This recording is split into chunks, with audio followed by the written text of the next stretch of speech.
ITIQ results घाटे में गिरावट, कमाई में 63% उछाल, क्या शेयर में आएगा तूफान? दिवालिया होने के कगार से बाहर निकल रही ITI लिमिटेड। कंपनी का घाटा हुआ आधा, लेकिन शेयर ने दिया झटका। क्या ये मल्टीबैगर बनेगा या फिर डुबत्ती नया? दोस्तों, सरकारी टेलीकॉम कंपनी ITI लिमिटेड के ताज़ा नतीजे हैरान करने वाले हैं। कंपनी का घाटा 11.3 करोड़ से घटकर 48.9 करोड़ रह गया और कमाई में लगभग 3% का ज़बरदस्त उछाल आया।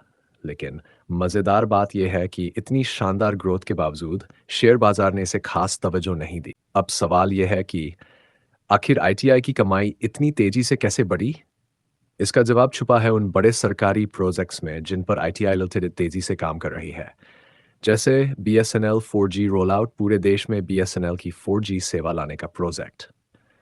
आस्कॉन फेज 4 इंडियन डिफेंस के लिए एडवांस नेटवर्क तैयार कर रहा है।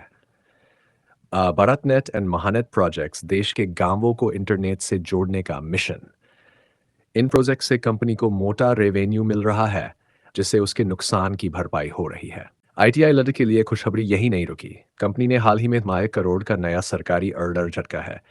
साथ ही पाथीवल 559 करोड़ के भारतनेट प्रोजेक्ट में भी सबसे कम बोली लगाकर ये सबसे आगे निकल गई। अब सवाल उठता है, इतना सब होने के बावजूद शेयर क्यों गिरा? शेयर प्राइस का खेल। ITI लिमिटेड का शेयर फरवरी में 12% और जनवरी में 60% टूटा है और Q3 के ये शानदार नतीजे भी इसे संभाल नहीं पाए। वजह?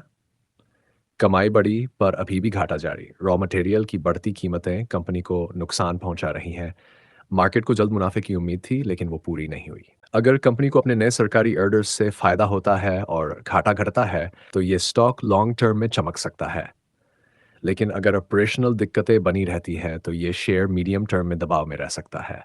तो दोस्तों, क्या ITI लिमिटेड आपको मल्टीबैगर लग रही है? ये सिर्फ एक सरकारी वादों वाली कंपनी है? नीचे कमेंट में बताएं और ऐसे ही जबरदस्त स्टॉक अपडेट्स के लिए चैनल को सब्सक्राइब करना न भूलें।